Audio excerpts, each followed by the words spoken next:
Muy buenos días, queridas y queridos amigos de Radio Cancha Parlaspa. Damos un cordialísimo saludo a quienes nos están escuchando por FM 91.9 desde Cochabamba, Bolivia, también quienes nos siguen por el Facebook y por el YouTube. El auditorio virtual Jaime Reyes, inaugurado el 19 de marzo de este año, continúa en sus actividades y cada vez contando con mayor respaldo y también con la participación de destacadísimos profesionales como figura en nuestro plan de actividades. Auditorio Jaime Reyes, el nombre, les recuerdo, ha sido puesto en memoria de un gran comunicador social boliviano, fallecido muy prematuramente. Muy bien, hoy tenemos la gratísima presencia de un amigo personal, además de un destacadísimo profesional en el campo de la comunicación, del periodismo, de la docencia universitaria, dedicado prácticamente toda su vida a la docencia universitaria, el doctor Daniel Cohen.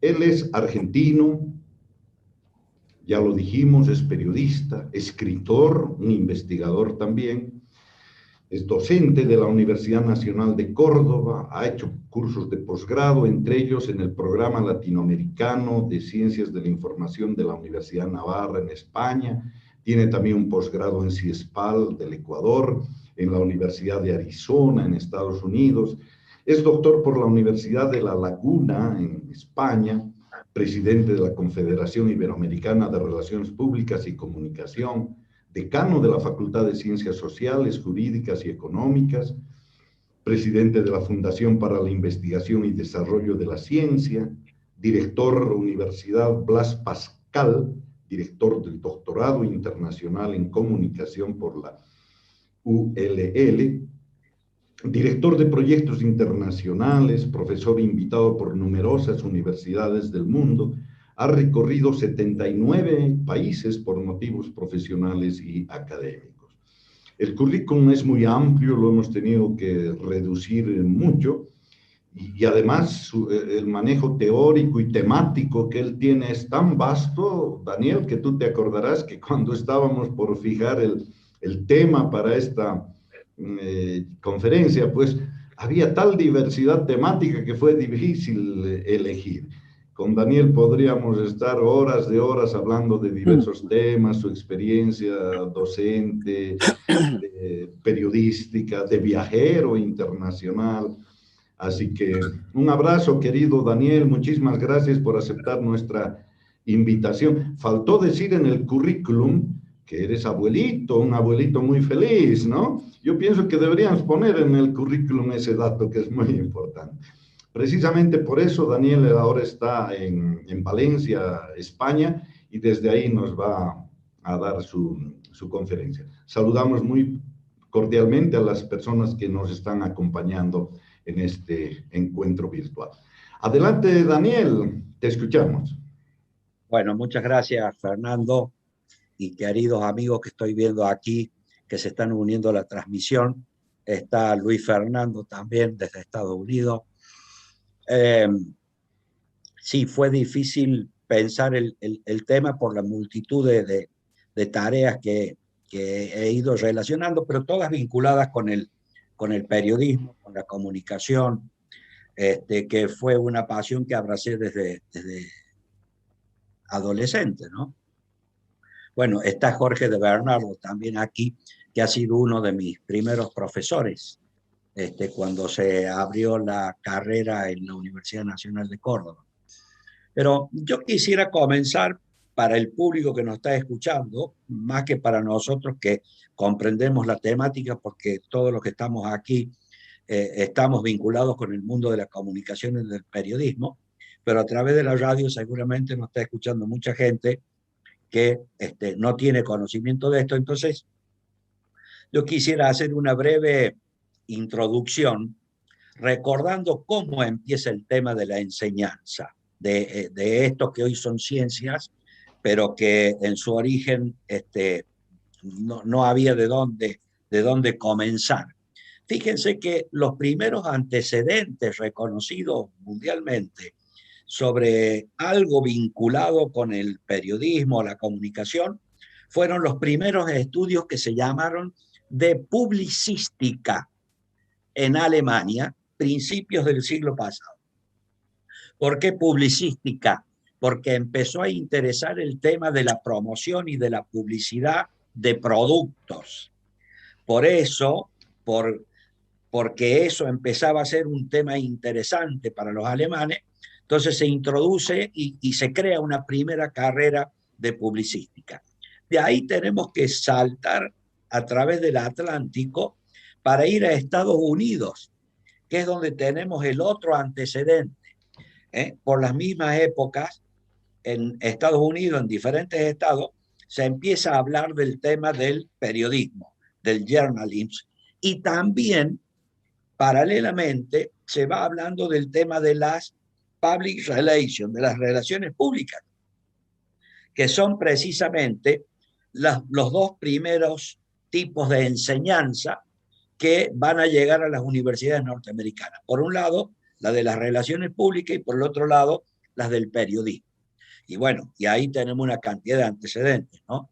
Famosas universidades norteamericanas que además trascendieron, entre otras cosas, por la enseñanza del periodismo, ¿no? Como Columbia, por ejemplo. Luego de esto viene una segunda ola, digamos, que ya se da en los años de posguerra, entre la Primera y la Segunda Guerra, donde empiezan a generarse estudios vinculados con el periodismo y la comunicación. Por un lado, en América Latina empiezan a aparecer unas primeras escuelas y también en Europa, dejando ya de lado a Alemania, en otros países de Europa empiezan a constituirse estudios vinculados con el periodismo y la comunicación. Luego hay que recordar que hubo un cambio de nominaciones de las carreras. Así como dijimos que las primeras fueron de publicística, luego de periodismo, de relaciones públicas, a medida que se fue avanzando, se fueron cambiando las nominaciones de las carreras y de las facultades.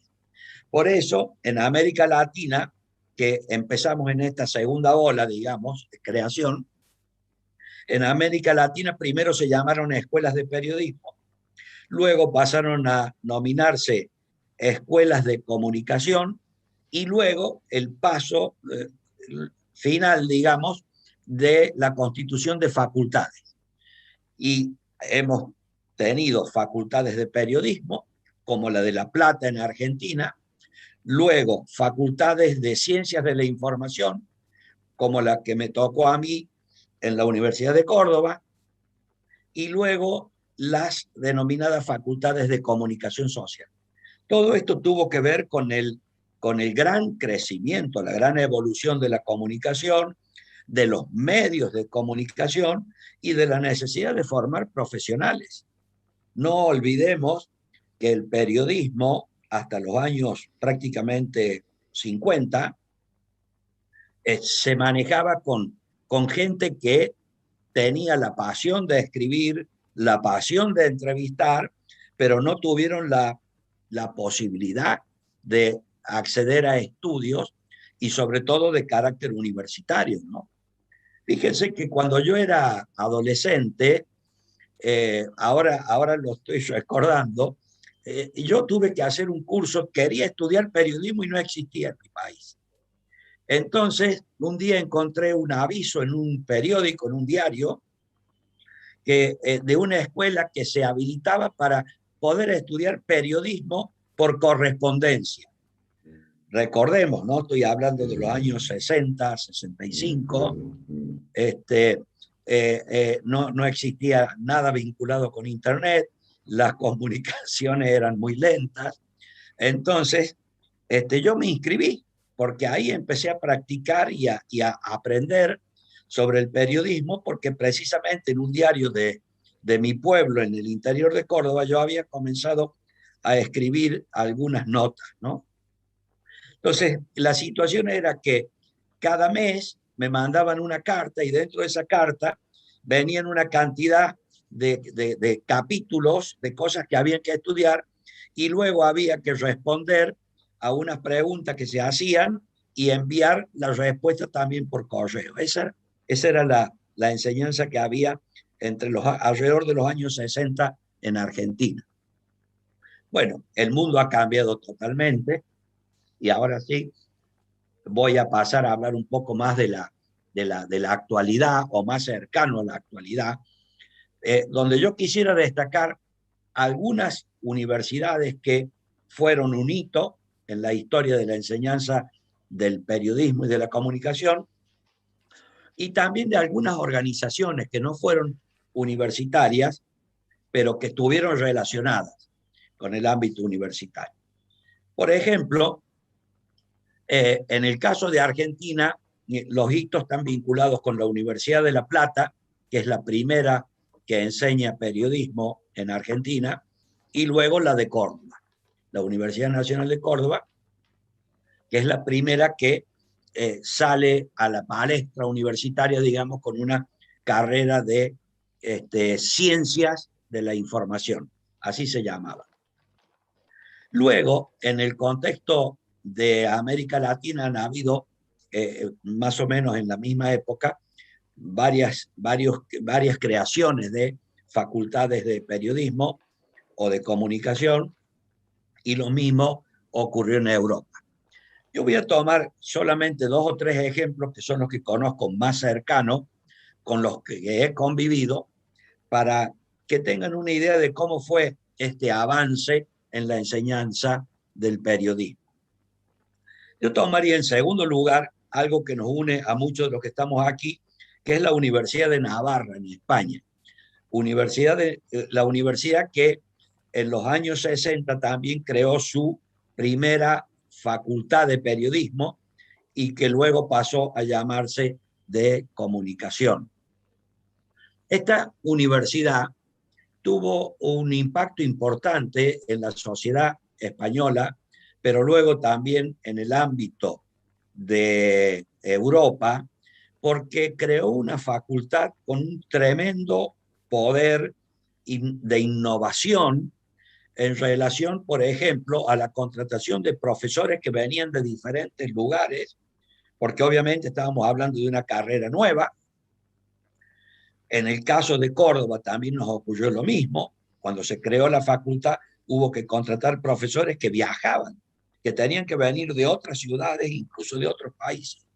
Algo similar ocurrió en la Universidad de Navarra, donde se fueron juntando profesores de distintos lugares de España, pero también de otros países de Europa.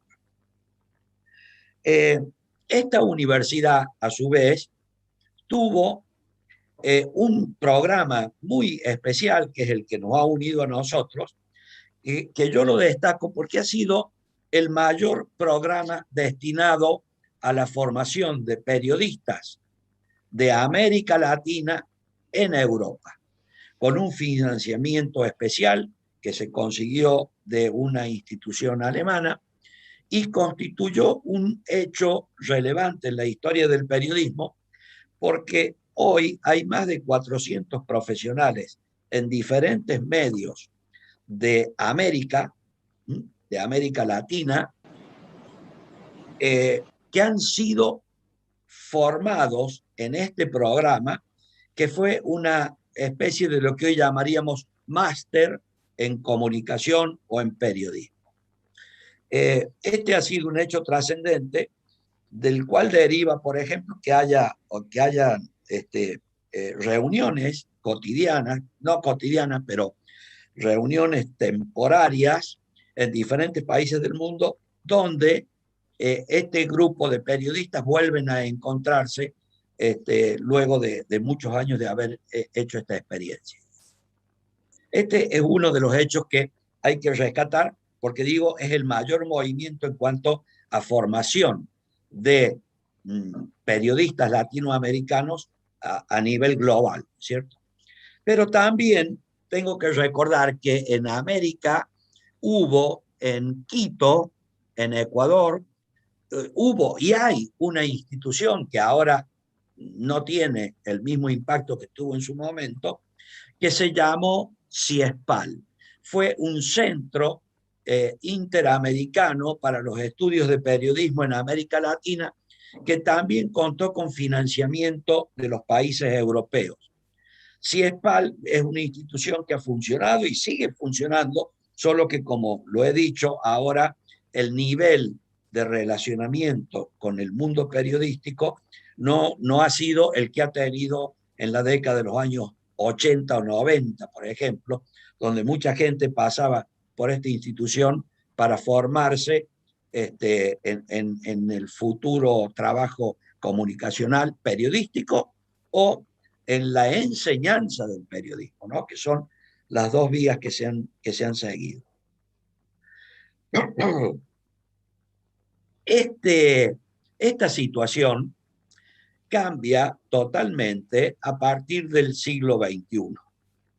O sea, la aparición de las nuevas tecnologías, la posibilidad de trabajar a distancia, etcétera, etcétera, han ido generando un panorama totalmente diferente. Y ahora, cuando le añadimos desde hace un año la llegada de esta pandemia, nos lleva a reinterpretar absolutamente todo lo que ha ocurrido. Y entonces ahora me gustaría hacer algunas reflexiones que están vinculadas con esta situación. Es decir, el paso de un periodismo antiguo a un periodismo vinculado totalmente con las nuevas tecnologías. Un poco lo mencionaba días atrás Luis Fernando cuando estuvo exponiendo esto, en relación a lo que ha sido el periodismo que nos tocó vivir a nosotros, de andar de un sitio para el otro, a lo que es el periodismo hoy, que la mayoría de los comunicadores están sentados detrás de un ordenador, de una computadora, y se están comunicando a distancia con cualquier sitio del mundo y pasando esa información rápidamente a lo que son las usinas de manejo de la información digitales. Estamos muy lejos de lo que era nuestro trabajo inicial a través de los micrófonos de la radio, a través de los sets de televisión o a través de la edición de diarios sobre papel.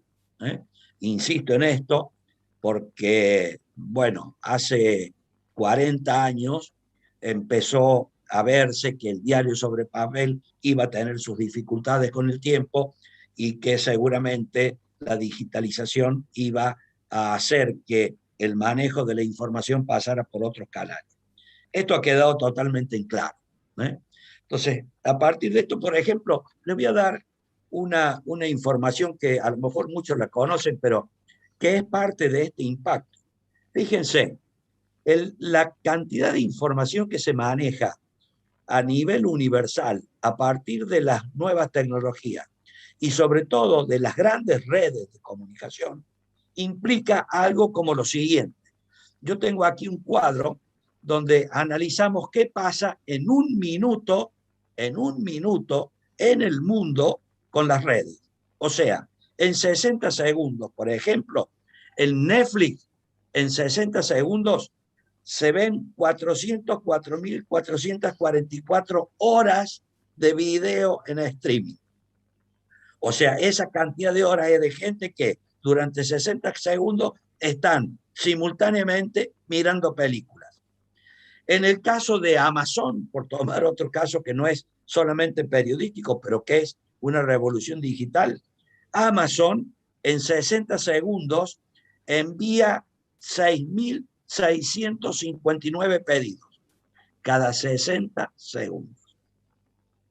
En el Zoom, en los próximos 60 segundos, van a haber más de 208.000 personas trabajando en Zoom en simultáneo.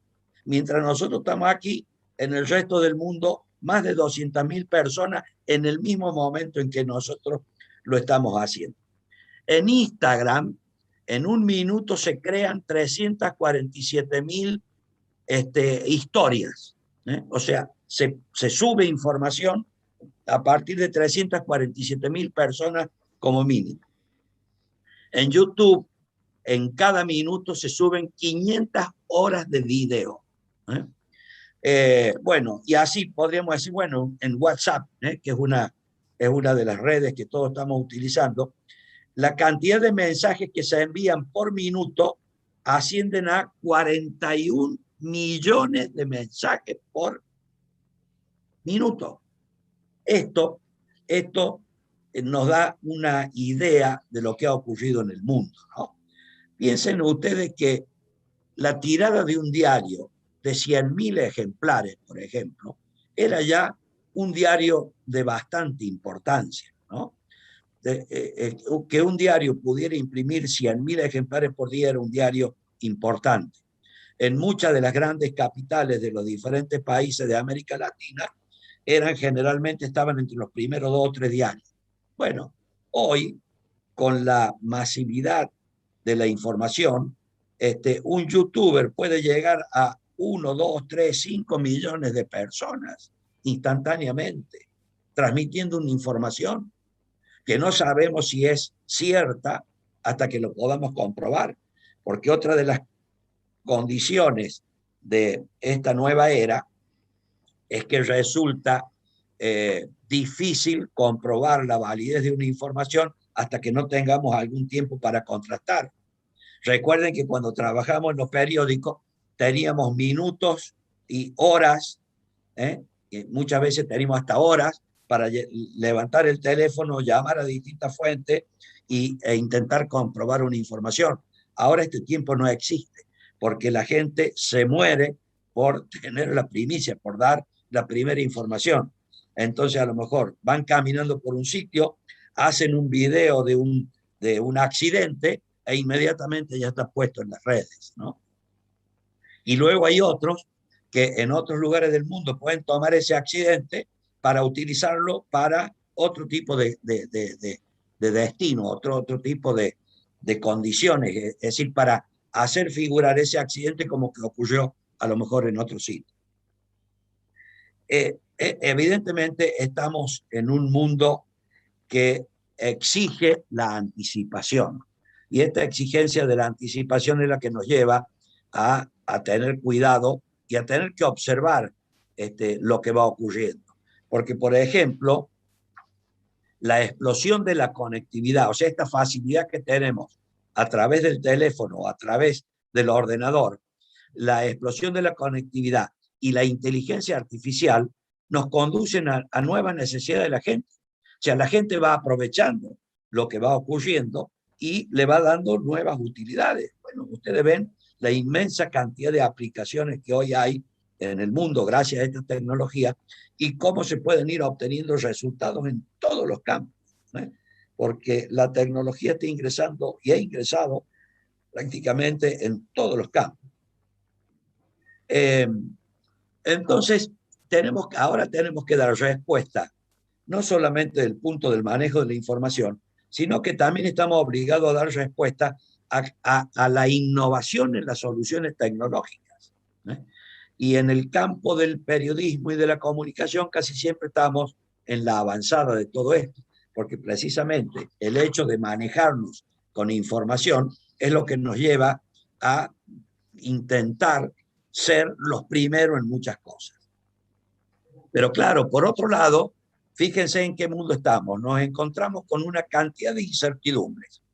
Hoy el mundo tiene, más allá de la pandemia de la que hemos estado mencionando, el mundo tiene incertidumbres geopolíticas, tiene incertidumbres macroeconómicas, tiene incertidumbres regulatorias, tiene problemas sociales que los estamos presenciando todos los días. Bueno, América Latina es un continente donde todos los días tenemos levantamientos populares, crisis económicas, regímenes dictatoriales, migraciones masivas.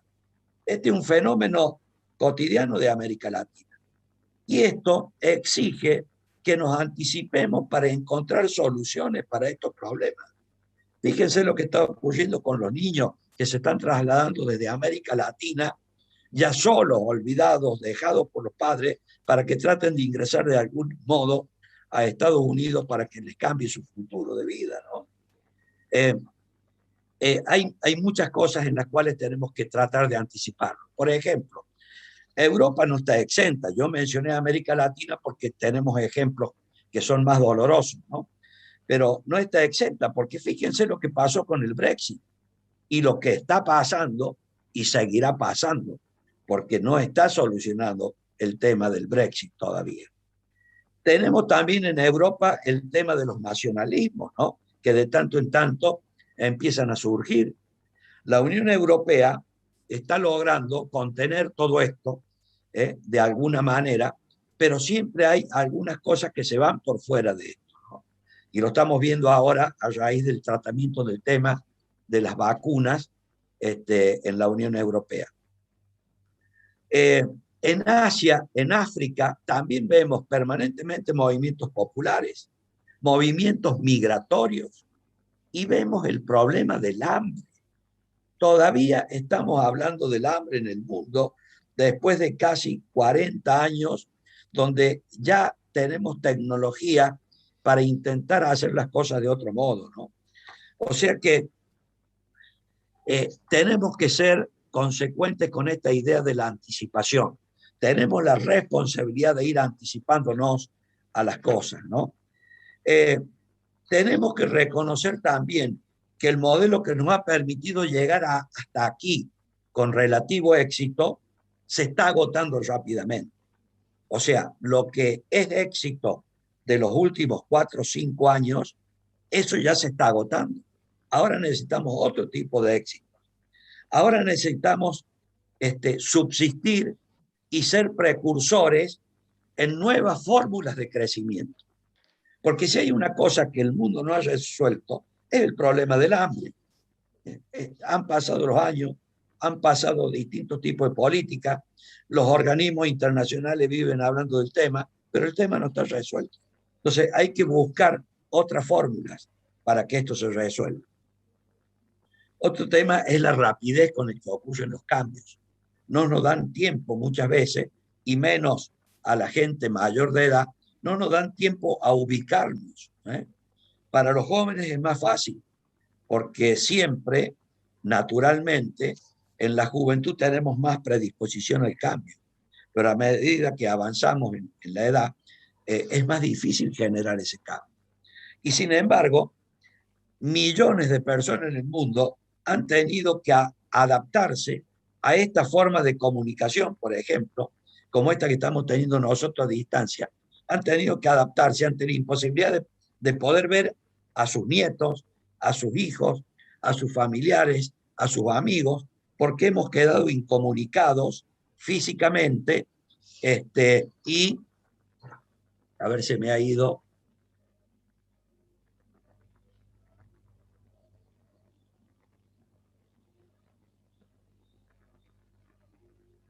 Ahí volvió. Se generó un pequeño corte. Ya me escuchan bien, ¿no? Sí, sí. Entonces le decía, tenemos que estar mirando en esta nueva época todos los cambios que el mundo va a traer, y algunos lo estamos advirtiendo y otros tenemos que ponernos a pensar y a trabajar para que esto ocurra rápidamente. No podemos imaginarnos muchas de las innovaciones que están por llegar. O sea, estamos asombrados con muchas de las que han ocurrido, pero todavía no tenemos una clara noción de tantas innovaciones que van a aparecer en los próximos tiempos, ¿no? Como, bueno, el tema de los viajes espaciales con pasajeros, sobre los que hay grandes inversiones para los próximos tiempos.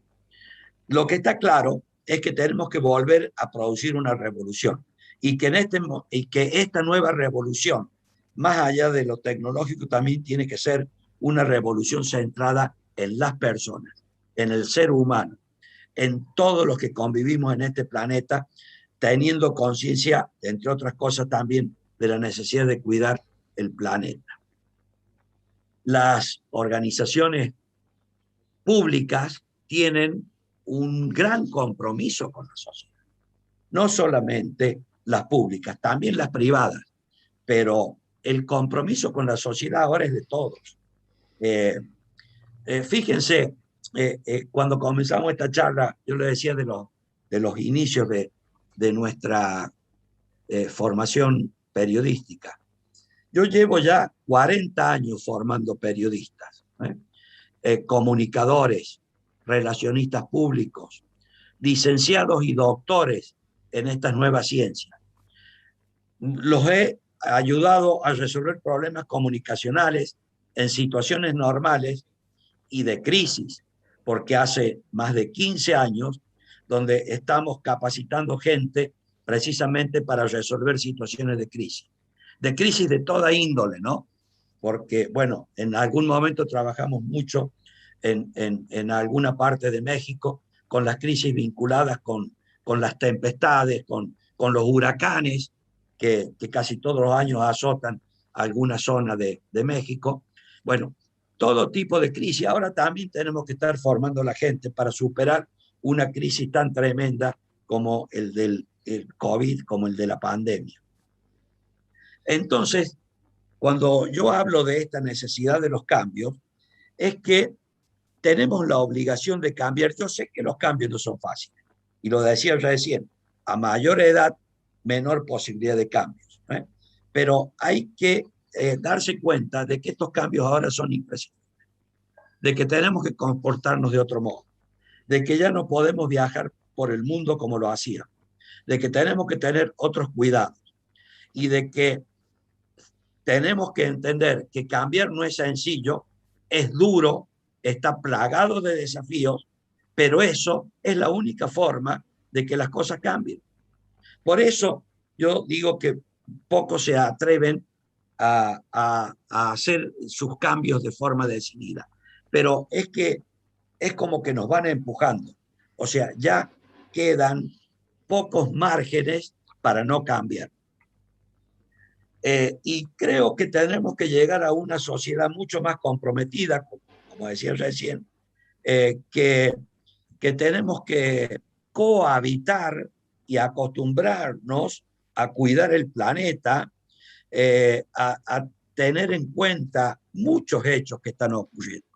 Yo hoy decía, antes de que iniciáramos la parte pública, antes de que comenzara la comunicación esta con todos, estábamos hablando de las tempestades que se han generado en estos últimos tiempos, las grandes nevadas, por ejemplo, en Rusia, en el norte de España, en Francia, en Alemania, que no ocurrían desde hace décadas, la erupción de volcanes, que sabemos que tienen su tiempo, digamos, para volver a producir erupciones, pero imagínense que en lo que llevamos de este año, hay cantidad de volcanes en erupción simultáneamente. Evidentemente, hay que empezar a creer en todos aquellos estudios que se hacen vinculados con la Tierra y con el proceso de calentamiento que está llevando a que la Tierra también reaccione. Estamos viendo la aparición de especies que habían desaparecido. Estamos viendo el nivel de descontaminación de la atmósfera a partir de la caída en la cantidad de vuelos intercontinentales que se estaban produciendo. O sea, creo que todos estos son puntos y llamados de atención. Yo no quiero cansarles con todo esto porque es un tema que todos ustedes lo conocen porque todos lo estamos viviendo. Simplemente quería hacer este recorrido para que tengamos en cuenta cómo empezamos viendo el periodismo hace un siglo atrás prácticamente, con las primeras escuelas, y en qué situación nos encontramos ahora, donde hoy estas escuelas cada vez son más importantes, pero también son más factibles de trabajar a nivel mundial, porque hoy las universidades pueden estar abiertas a través de la tecnología que existe, y digamos las dificultades para la formación son mucho menores. Yo siempre recuerdo un ejemplo que le daba a mis alumnos históricamente, ¿no? Cuando yo pensaba cómo tenía que hacer un médico para ser un gran especialista a principios del siglo XX. Ese médico, si no iba a uno de los grandes centros del mundo, como podría ser una gran universidad en Estados Unidos, o en Francia, o en Inglaterra, nunca iba a poder llegar a tener el conocimiento de primera mano que se tenía en esas universidades. Hoy, eso ha desaparecido. Hoy un médico, esté en el lugar que esté del mundo, por más alejado que esté, puede acceder a esa información, a esa formación instantáneamente gracias a las nuevas tecnologías. Y yo recuerdo una anécdota que la vivimos con Jorge de Bernardo en Argentina, cuando él comenzó con la instalación de un gran centro láser, el primero de gran magnitud que hubo en el país, vinculado con la medicina, y ya en ese momento se hacían cirugías guiadas a distancia. O sea, aunque la tecnología era mucho menor que la de ahora, ya había un médico a lo mejor en París que estaba mirando lo que estaba ocurriendo en este hospital en la ciudad de Córdoba, en Argentina, y a medida que los cirujanos estaban revisando, este especialista desde allá le decía, no, mire, mejor que corten de este lado y no de este otro. Es decir, una guía a distancia de una cirugía, que es una de las cosas más delicadas que se pueden hacer. Entonces, este es el camino que hemos recorrido en 100 años, desde que comenzamos con la enseñanza y el aprendizaje de la comunicación y del periodismo y la situación en la que nos encontramos actualmente. Te cedo la palabra, Fernando. Muchísimas gracias.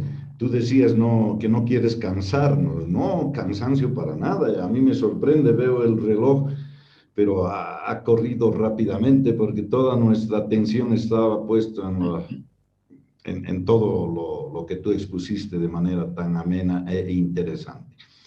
Como siempre, abrimos pues la posibilidad de que las personas que están con nosotros ahora puedan hacer algún comentario, alguna pregunta. Así que adelante, por favor, quienes quieran hacer uso de la palabra.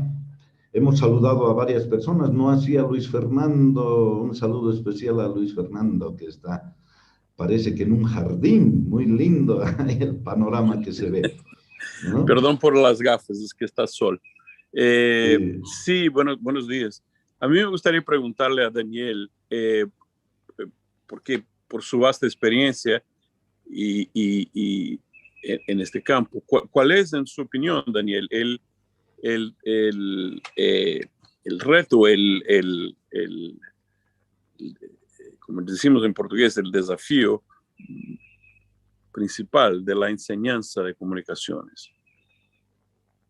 Bueno, yo creo que está vinculado con el rapidísimo avance tecnológico. O sea, en las universidades tenemos que estar preparando a la gente no para lo que ya conocemos, sino para lo que vamos a tener en los próximos 6 meses, 1 año o 2 años, lo cual es el mayor desafío para los docentes, para los formadores, porque no sabemos lo que puede ocurrir en materia de desarrollo tecnológico. O sea, tenemos una visión de hasta dónde hemos llegado, pero nunca vamos a tener la visión de lo que va a venir hacia adelante. Entonces, es un tremendo desafío, pero creo que ahí está la cosa, ¿no? Hoy, transmitir el conocimiento es mucho más fácil, porque lo podemos hacer como lo estamos haciendo nosotros en este momento. Pero desde el punto de vista del docente, es lograr que la gente sepa hacia dónde hay que ir y conozca o se adelante a las posibilidades de uso de las tecnologías que van surgiendo. Fíjense que en materia de redes sociales, tuvimos redes sociales ya desde hace casi 20 años, las primeras.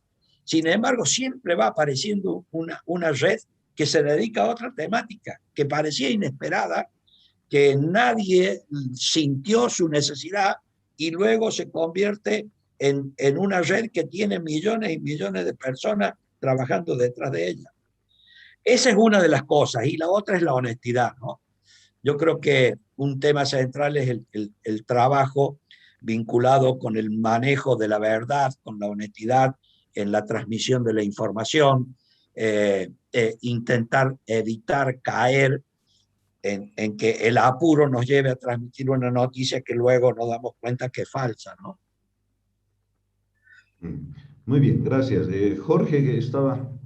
Jorge, tu micrófono creo que no está conectado. Ahora sí, ahí me Ahora sí, escuchás. Jorge, adelante, Ahí. adelante. Bueno, sí, lo que estaba comentando en ese amplio panorama Daniel, que el camino se conoce andando, y ha andado bastante, entonces tiene la posibilidad de dar algunas pautas por donde sigue todo esto. Sí, indudablemente estamos en una nueva era, va a haber, para los de nuestra edad estamos en la nueva anormalidad por lo que viene, y para los que están surgiendo, o sea, las nuevas generaciones, sería la normalidad. Entonces ahí en esa transición, los comunicadores, los docentes, ya hoy disponen de una convergencia digital, que ya donde el periodista antes se especializaba en lo gráfico, en lo televisivo, en lo radial, y hoy tiene todas esas posibilidades en las redes. Tal es así que ahí también hay un cataclismo de los medios de comunicación, donde los gráficos tienen que migrar a lo digital. Y bueno, pero esa comunicación digital también tiene sus inconvenientes. O sea que, por un lado, están los que originamos información, todo, y los receptores. Francisco Gómez Antón, que fue director de los programas de graduados latinoamericanos, fue un gran docente. Me sabía decir por la década del 70, mirá, Jorge, dice, el disco duro que tenemos, o sea, cuanto más información uno le incorpore, lógicamente que más posibilidades de resolver problemas. Hoy el gran problema está en los receptores, en la capacidad o en los conocimientos que puedan tener para acceder a las redes. O sea, con saber leer, escribir y tener capacidad para discernir, las respuestas las va a encontrar en las redes siempre y cuando sepa buscar y comparar. Porque así como el problema también de las redes, en la era de la posverdad, y yo digo de los medios, de determinados medios de incomunicación social, entonces ahí se necesita el razonamiento de quien interpreta la información. Se vienen importantes cambios, porque esta pandemia origina, por ejemplo, la comunicación virtual. O sea, se está careciendo de lo interpersonal fundamental en otros procesos de enseñanza y aprendizaje, que esperemos que se retorne, porque los medios dan una aceleración en el acceso a los conocimientos. Es una comunicación global. La era espacial, justamente yo después de este Zoom tengo con el Instituto Iberoamericano de Derecho Aeronáutico unas jornadas sobre el derecho espacial. Ya el hombre se está proyectando hacia el espacio, y ese espacio es lo que nos da la posibilidad de las comunicaciones, pero también nos trae otros problemas. Fíjense que uno de los grandes problemas que se está planteando ahora es la cantidad de chatarra espacial de toneladas que están girando en torno de nosotros, y que la colisión entre estas chatarras originan desprendimientos contaminantes sobre la superficie terrestre. Ya justamente uno de los temas que se está debatiendo también, China tiene proyectos de recoger esa chatarra, llevarla a la Luna, armar un desarmadero en la Luna y bajar los elementos que puedan ser útiles en la Tierra. O sea, de que es como que el hombre empieza a proyectarse hacia un espacio y una dimensión todavía desconocida, cuando todavía no ha solucionado los grandes problemas de este planeta. Sabemos que el principal problema que está vigente es el de la educación, y de la alimentación y de la salud, que es un trípode donde se debe asentar el progreso de la humanidad. Bueno, Ya. dejo libre para que sigan Gracias, preguntando. Jorge, gracias. ¿Algo que comentar, Daniel? O si no, seguimos esperando si alguien más quiere No, yo participar. quisiera agregar algo más sobre la pregunta que hizo Luis Fernando, porque me quedé pensando que una de las cosas que tenemos que hacer como docentes en esta nueva enseñanza es preparar a los estudiantes para que sean capaces de dar respuestas rápidas a los nuevos movimientos tecnológicos y sociales. O sea, más o menos como nos está ocurriendo ahora, ¿no? Porque empezamos a tener respuestas rápidas frente a lo que ocurrió con la pandemia. Esto tenemos que transferirlo a los estudiantes desde jóvenes para que sean capaces de animarse a producir este paso. Porque hay que recordar que ya el cambio es la esencia de esta nueva sociedad. O sea, ya no hay marcha atrás. Antes podíamos resistirnos a los cambios, ahora ya no hay forma de resistirse a los cambios. Y también hay otra cosa importante que estaba pensando. Antes los cambios se hacían a partir de grupos de personas o de personalidades. Surgía un líder salvador que generaba la posibilidad de los cambios. Yo creo que ahora esto es diferente. Desde la existencia de las grandes redes, los cambios creo que los generamos millones de personas. ¿Por qué? Porque estamos influyendo a partir de la utilización de estas aplicaciones. Yo creo que los grandes cambios contemporáneos derivan de desarrollos tecnológicos y de decisiones de millones de personas que habitan esto. No es como antes, donde había un genio que lo producía. Y un ejemplo de esto es claro. Por ejemplo, las compañías que producen teléfonos digitales, celulares, Apple, Samsung, Huawei, las que fueran, ellos, para diseñar sus productos, ya no van a los ingenieros como se iba hace 20 años.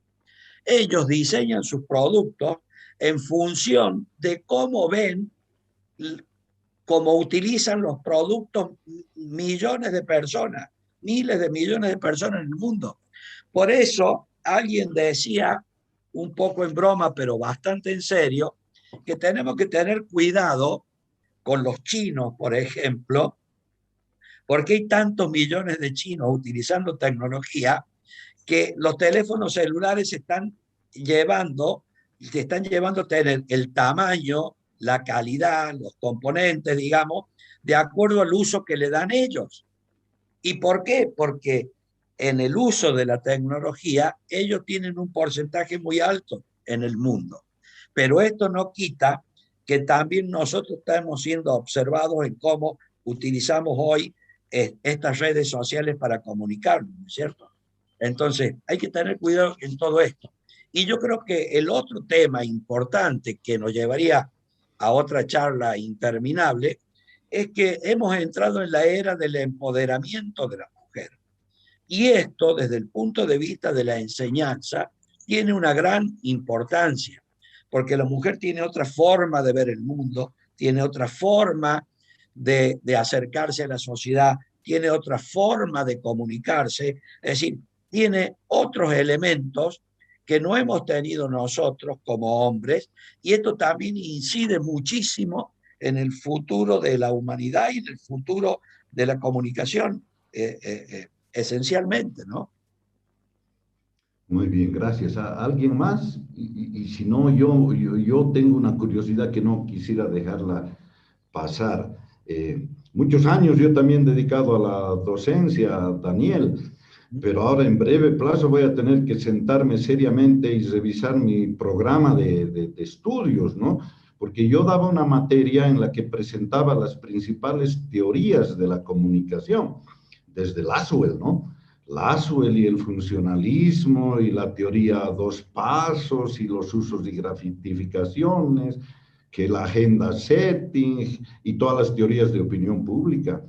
Estamos ante una crisis ante las teorías de la comunicación que manejábamos, que surjan nuevas teorías para reflejar esta situación que tú has presentado.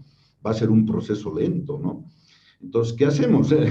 Tendremos que hablar historia de las teorías que algún momento estuvieron vigentes y que ahora ya no van más. Y claro, porque eran teorías que estaban basadas en los medios de aquel momento, ¿no?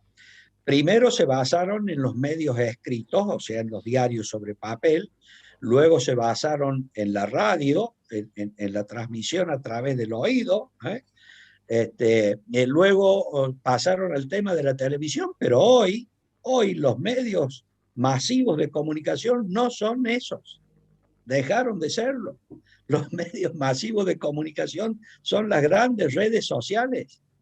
Y eso a su vez tiene resuelto el grave problema de aquellas teorías antiguas que era la del feedback. O sea, con aquellas teorías nos preocupábamos de cómo le respondíamos al diario frente a una noticia que nos daba, o cómo lo respondíamos a la televisión, que era casi imposible. En el caso de la radio era un poco más fácil porque la emisora decía, bueno, si queremos escuchar el feedback de nuestros oyentes, le damos un teléfono y nos llaman por teléfono. Ahora no hace falta, todo es feedback, todo es ida y vuelta. Las tecnologías actuales, todas son inmediatas, de ida y de vuelta. Eso también cambia todo, Fernando. Todo un desafío para los nuevos docentes.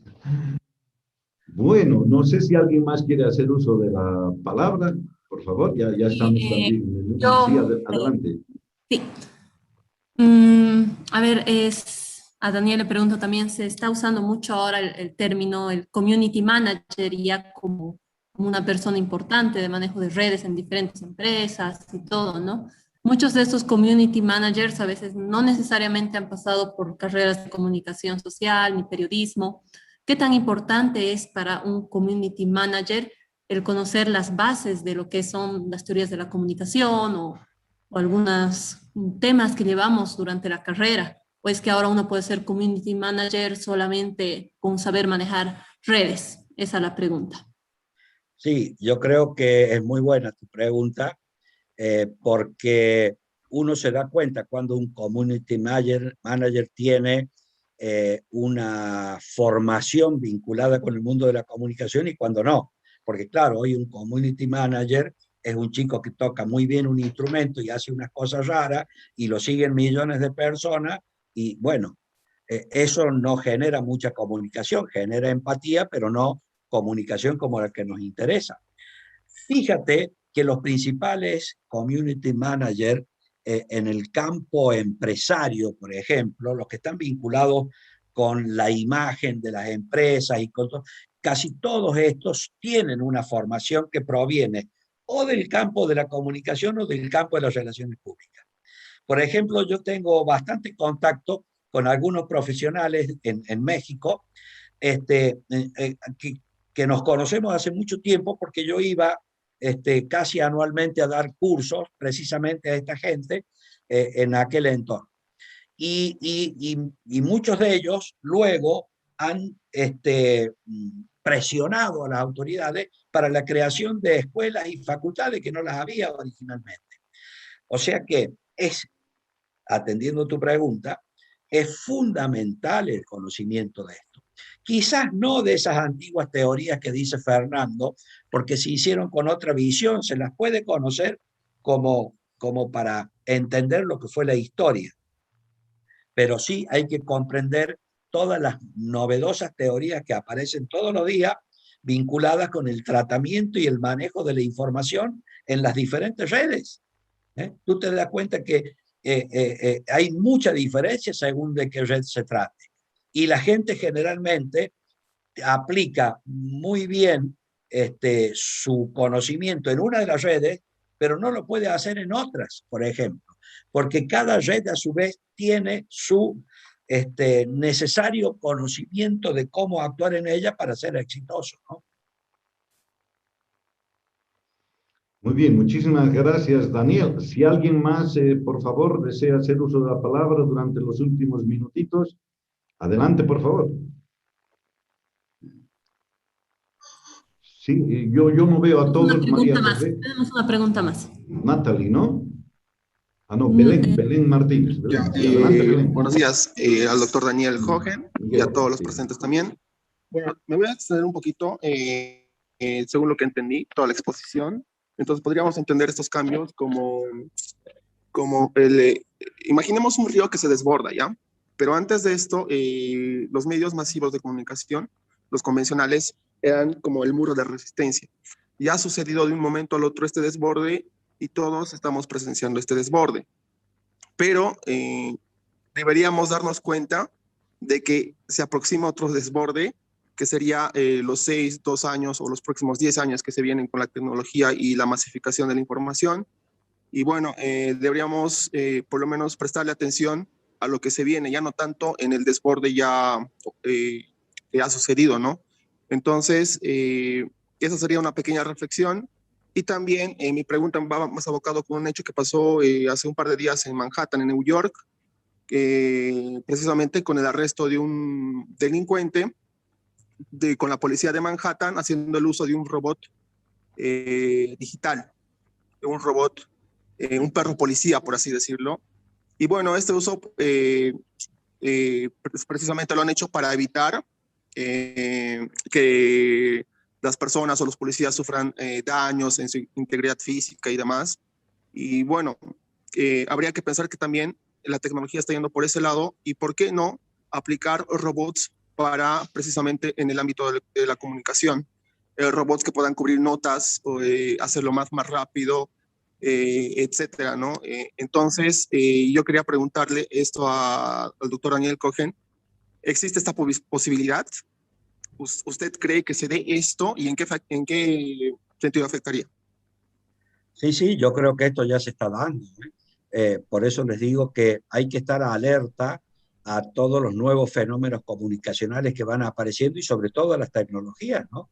Porque fíjense que ahora es muy fácil estar observando ciudades enteras desde el aire, a través de robots que están transmitiendo, digamos, y esto nos permitiría conocer en directo información que está ocurriendo. O sea, yo creo que la tecnología está, ¿eh? Lo que hay que ver es qué uso se le va dando, porque este desborde al que tú mencionabas también lo estamos teniendo en el campo de estas nuevas tecnologías, ¿no? En el campo de las redes sociales. El fenómeno de las fake news, o sea, el fenómeno de las noticias falsas, es fácil y proclive de generarse en este tipo de redes, sobre todo porque uno puede engañar en las redes y puede ponerse nombres que no son los nuestros, que puede generar incluso robots que actúen generando información automáticamente. Estos son los cuidados que tenemos que tener, pero el problema, Jimmy creo que es, ¿no? Quien me habló, el problema es que nuestra mentalidad muchas veces no está preparada para cambiar tan rápidamente. Y la tecnología avanza mucho más rápidamente de lo que podamos imaginar. Eso ha sido históricamente, pero ahora es mucho más rápido, ¿no? O sea que yo creo que sí que esto es lo que va a estar ocurriendo, ¿no? Que todas estas nuevas redes de comunicación van a servir para que todo el mundo pueda tener más y mejor información, pero claro, siempre hay que tener cuidado con los que estén alertas para usarlos de mal modo, ¿eh? Eso mientras el mundo siga siendo más o menos como lo veníamos viendo, mientras haya gente que piense en el mal y gente que piense en el bien, siempre vamos a estar afectados por estas posibilidades, ¿no? Yo creo que es todo es un riesgo lo que se corre, pero también es una gran posibilidad de pegar un salto enorme, y a propósito, ¿no?, de la pandemia que nos ha obligado a estar en una situación muy diferente y en la que la mayoría de la gente del mundo no la quiso estar. Por ejemplo, yo estoy viendo ahora cómo se están generando enormes bases de datos y de transferencia y de conexión de la gente frente al fenómeno turístico, porque hay muchos que anticipan que el gran fenómeno, apenas pase esta gran pandemia, va a ser el turístico. Contrariamente a lo que muchos pensaban, que la gente va a estar asustada, que no va a volver a subirse a un avión. Bueno, los especialistas están hablando de todo lo contrario, ¿eh?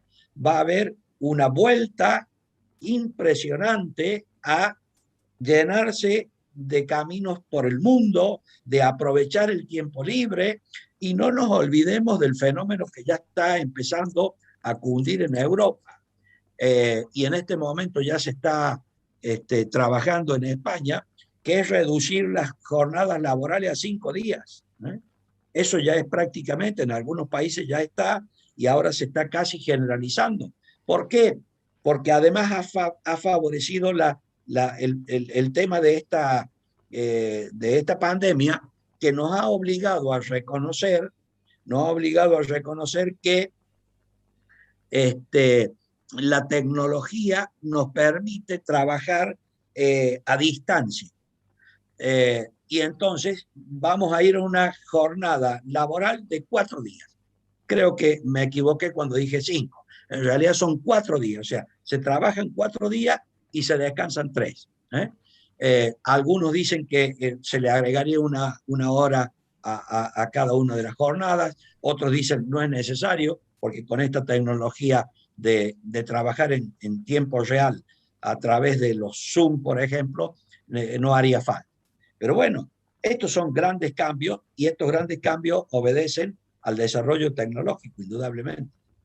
Muy bien. Quería utilizar la palabra y Natalie Carrasco, creo, ¿no? Con ellas ya terminaríamos. María José, ¿o hay alguien más? Y después, ahí tengo una pregunta. Belén, Natalie. Belén, ¿no? Natalie está levantando. Natalie, entonces te escuchamos, Natalie. Buenos días, muchas gracias por permitirme participar de este espacio de reflexión en el ámbito de la comunicación. Al doctor quisiera hacerle una consulta en el ámbito de la educación superior a nivel nacional y bueno, a nivel mundial. Ahora se ha optado por el uso de las plataformas de educación virtual. ¿Qué opinión le merece esto, considerando, por ejemplo, que en comunicación social es una carrera, yo diría que el 80-90% de práctica? ¿Cómo es favorecedor? ¿Qué podrían hacer los docentes que están dando este tipo de educación a través de las plataformas? Bueno, tu pregunta es interesante, pero te advierto que las plataformas también permiten generar la práctica como si fuera casi presencialmente, ¿no? Hay softwares ya determinados, las universidades están utilizando, incluso donde se pueden evaluar esas prácticas a distancia. Y voy a ser todavía un poco más explícito. Acabo de enterarme que hay prácticas en las carreras, por ejemplo, vinculadas con la medicina. Hay prácticas que las universidades las están permitiendo que se hagan a distancia a través de la utilización de estas plataformas. O sea que yo creo que no hay límite en esto, que no es un problema de que en una carrera más que en otra. Claro, a lo mejor si tú me dijeras que quiero hacer un curso para aprender a montar un caballo, va a ser difícil que lo pueda hacer a través de la computadora, pero no, quizás no imposible, ¿no es cierto? Pero me imagino que en la mayoría de las formas de comunicación que se empiezan a dar por estas plataformas, todo es posible, porque incluso hay plataformas muy, muy desarrolladas que permiten hacer el seguimiento de exámenes orales o escritos a distancia con el 100% de fiabilidad de que quien está rindiendo el examen no ha podido hacer uso de ninguna fórmula para copiar o para tomar información que le ayude en la evaluación del mensaje. O sea, la tecnología existe. El tema es que nos aproximemos rápidamente a ella y que la comencemos a utilizar, ¿no es cierto? Entonces, yo creo que la función de las universidades ahora pasa a ser sustancialmente a distancia. Muy bien, muchas gracias. María José, no sé, tú ya puedes coordinar o si no, yo ya me despido. Yo no estoy viendo a todos. Creo Sí, que hay María una José. pregunta más, ¿no? Sí, Jorge, puede ser, sí. sí, sí, bueno, lo que quería, para ampliar este panorama sobre la cuestión educativa, de que tecnología es una palabra de origen griego, tecne, es un saber, y logía es un saber hacer. O sea que, como decía acá un gran educador que tuvimos en Argentina, el Domingo Faustino Sarmiento, hay que educar al soberano. El tema es preparar a los docentes, todo para estas nuevas técnicas de transmisión de conocimientos. Ya en la década del 60, un teórico de la información italiano, Fattorello, decía que la falta de información, así como el exceso, producen incertidumbre. Y hoy en día, la Organización Mundial de la Salud, y hace pocos días justamente José Luis Orihuela, profesor de Navarra, destacaba el tema de la infodemia. La infodemia es ahora el exceso de información descontrolada que tenemos, que al ser receptada por personas que no están capacitadas para discernir, y bueno, producen un impacto tremendo. Entonces, ahora, de aquí en más, hay una reconversión de la formación de los comunicadores, de los docentes, para disponer de estos nuevos medios que son, la verdad, revolucionarios, que nos permiten, como en este caso, comunicarnos entre países, entre naciones y avanzar. O sea, se incrementa la cantidad de información, pero sobre todo lo importante es el grado de instrucción que pueda tener en los receptores. Bueno, esa es un poquito la acotación. Nada más. Así que un Muchas gran gracias. abrazo a todos a través de la distancia y ya nos estaremos comunicando. Muchísimas gracias. Bueno, ya nos vamos a despedir entonces. Quisiera brevemente recordar que nuestro próximo encuentro es la siguiente semana. Va a estar con nosotros Lucilene Curi desde Brasil. De este viernes el siguiente, ¿no? O sea, viene a ser el 23 seguramente, sí, 23 de abril. Vamos a tener un conversatorio con Lucilene Curi sobre las culturas locales en el mundo globalizado. Después vienen varios conferencistas bolivianos. También va a estar Jorge, que nos ha acompañado hoy con otra conferencia. Y Jorge precisamente citaba también a José Luis Orihuela, un docente de Navarra, con quien hemos concretado también que va a estar con nosotros ya para el cierre de este primer ciclo de 3 meses que estamos avanzando, creo que con mucho éxito, con mucha utilidad, con muchos desafíos, porque todas estas charlas lo que nos están dejando son desafíos, motivaciones, preocupaciones, inquietudes, y de eso se trata, ¿no? De no quedarnos quietos ante una situación tan terrible como, tan inesperada como la que se nos presenta. Muchísimas gracias a todas las personas que nos han acompañado y claro, un agradecimiento muy especial a nuestro querido Daniel. Nos ha presentado un panorama muy actual, sin dejar de lado la parte histórica, ¿no? Tan importante siempre en la evolución de nuestras carreras de comunicación. Bien, muchísimas gracias, Daniel. De verdad, he tomado muchísimos apuntes sobre los que voy a ir, además, reflexionando. De mi parte, entonces, nada más. Nos despedimos hasta la próxima semana. Un abrazo a todos. El auditorio virtual Jaime Reyes se despide con toda la cordialidad de todos ustedes. María José, te paso la palabra para que hagas el cierre oficial como directora de la radio. Muchas gracias a Daniel, ha sido muy interesante todo lo que nos ha comentado, su experiencia, su análisis, a todas las personas también que han participado presencialmente con preguntas, muchas gracias y pues los esperamos en los siguientes eventos que tengamos el auditorio virtual y muchas gracias por estar, así que nos vemos pronto.